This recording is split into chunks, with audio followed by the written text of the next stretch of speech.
வியாழக்கிழமை ஆசீர்வாதத்திற்கும் வழி நடத்துதலுக்குமான ஜெபம். அன்பின் பரலோக பிதாவே, இந்த அழகான வியாழக்கிழமை காலையை எனக்கு தந்ததற்காக உமக்கு நன்றி செலுத்துகிறேன். இன்று நான் எடுத்து வைக்கும் ஒவ்வொரு அடியையும் உமது கரங்களில் ஒப்புக் கொடுக்கிறேன். என் வாழ்க்கையை உமது சித்தத்தின்படி வழிநடத்தும். கர்த்தாவே, இந்த வாரத்தின் நடுப்பகுதியில் நான் நிற்கிறேன். சில காரியங்கள் இன்னும் நிறைவேறாமல் இருக்கலாம், சில ஜெபங்களுக்கு இன்னும் பதில் வராமல் இருக்கலாம்.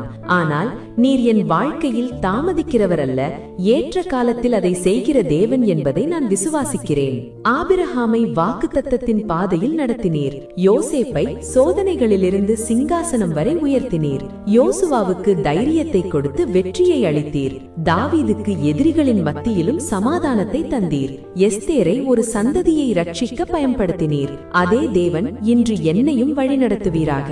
என் எண்ணங்களையும் முடிவுகளையும் வார்த்தைகளையும் செயல்களையும் உமது பரிசுத்த ஆவியானவர் வழிநடத்தட்டும். நான் எடுக்க வேண்டிய சரியான முடிவுகளை அறிய எனக்கு ஞானத்தை தந்தருளும். நீர் திறக்க வேண்டிய கதவுகளை திறந்து பூட்ட வேண்டிய கதவுகளை நீரே பூட்டுவீராக. கர்த்தாவே, என் குடும்பத்தை ஆசிர்வதியும். எங்கள் வீட்டில் உமது சமாதானம் நிலைத்திருக்கட்டும். எங்கள் தேவைகள் அனைத்தையும் உமது மகிமையின் ஐஸ்வர்யத்தின்படி கிறிஸ்து இயேசுவுக்குள் நிறைவாக்கும். நோயுற்றவர்களுக்கு சுகம், சோர்ந்தவர்களுக்கு பலன், மனமுடைந்தவர்களுக்கு ஆறுதல், காத்திருப்பவர்களுக்கு புதிய நம்பிக்கை அளித்தருளும். இன்று நான் சந்திக்கும் ஒவ்வொரு மனிதருக்கும் ஆசீர்வாதமாக இருக்க என்னை பயன்படுத்தும். என் வாழ்க்கை உமது அன்பையும் கிருபையையும் வெளிப்படுத்தும் சாட்சியாக இருக்கட்டும்.